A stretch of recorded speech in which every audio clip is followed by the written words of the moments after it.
നിലമ്പൂർ മണ്ഡലത്തിന്റെ വികസന പ്രവർത്തനങ്ങൾ ത്വരിതപ്പെടുത്തുന്നതിനായി ആര്യടൻ ഷൗക്കത്ത് എംഎൽഎയുടെ അധ്യക്ഷതയിൽ യോഗം ചേർന്നു. ഇതുവരെയുള്ള വികസന പ്രവർത്തനങ്ങളുടെ നിലവിലെ അവസ്ഥ മനസ്സിലാക്കുന്നതിനും തുടർന്ന് വികസന പ്രവർത്തനങ്ങൾ ത്വരിതപ്പെടുത്തുന്നതിനുമായാണ് യോഗം ചേർന്നതെന്ന് ആര്യടൻ ഷൗക്കത്ത് എംഎൽഎ പറഞ്ഞു. കുറച്ചു നാളുകളായി ജനപ്രതിനിധി ഇല്ലാത്ത അവസ്ഥയിലായിരുന്നതിനാലാണ് വിപുലമായി യോഗം ചേർന്നതെന്നും എംഎൽഎ പറഞ്ഞു. 9-ന് ജില്ലാ കളക്ടറുടെ അധ്യക്ഷതയിൽ വീണ്ടും യോഗം ചേരും. നിലമ്പൂർ ബൈപ്പാസിന് TS ലഭിക്കുന്നതിനായുള്ള ശ്രമം നടത്തുമെന്നും എംഎൽഎ പറഞ്ഞു. 1-ാം റീച്ചിന്റെ നിർമ്മാണം TS കിട്ടിയാൽ ആരംഭിക്കാൻ കഴിയും. നിലമ്പൂർ ബൈപ്പാസ് നിർമ്മാണത്തിൽ സർക്കാരിന്റെ ഭാഗത്തു നിന്നും എല്ലാ സഹകരണവും പ്രതീക്ഷിക്കുന്നതായും എംഎൽഎ പറഞ്ഞു. പരപ്പനങ്ങാടി നാടുകാണി പാതക്ക് ആദ്യം അനുവദിച്ച 450 കോടിയിൽ സർക്കാർ പിന്നീട് 220 കോടി രൂപ വെട്ടിക്കുറച്ചതാണ് വഴിക്കടവ് മുതൽ വടപ്പുറം വരെ KNG റോഡ് ഈ അവസ്ഥയിൽ കിടക്കാൻ കാരണമെന്നും അദ്ദേഹം പറഞ്ഞു. വെട്ടിക്കുറച്ച 220 കോടി രൂപ അനുവദിക്കണമെന്നും ആര്യടൻ ഷൗക്കത്ത് ആവശ്യപ്പെട്ടു.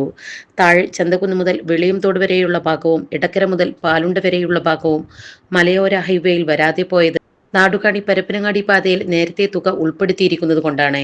ഈ തുകയാണ് പിന്നീട് സർക്കാർ വെട്ടിക്കുറച്ചത്. വന്യജീവി പ്രശ്നം, ആദിവാസി മേഖലയിലെ പ്രശ്നങ്ങൾ എന്നിവയുമായി ബന്ധപ്പെട്ട് ഈ മാസം 9-ന് വനം, റവന്യൂ, പട്ടികവർഗ വകുപ്പ് ഉന്നത ഉദ്യോഗസ്ഥരുടെ യോഗം ജില്ലാ കളക്ടറുടെ അധ്യക്ഷതയിൽ നിലമ്പൂരിൽ നടക്കുമെന്നും എംഎൽഎ പറഞ്ഞു.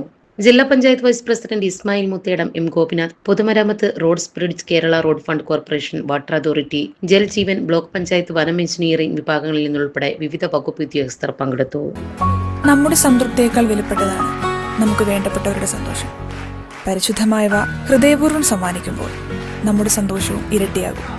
Dubai Golden Diamonds, pride of generations. India, Oman, Bahrain.